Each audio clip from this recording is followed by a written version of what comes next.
И цело време го донеле Заев да го продаде името. Ајде мајката. Дека не е тема на разговор уставното име на Република Македонија. Република Илинденска Македонија е името за кое е можен компромис со Грција.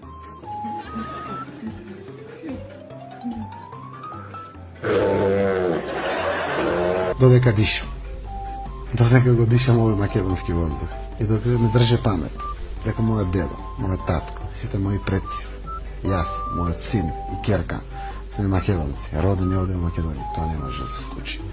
И не само тоа, верувам дека не постои роден човек во Македонија. Подготвен да излезе пред парламент и да бара промена на устав заради промена на уставното име.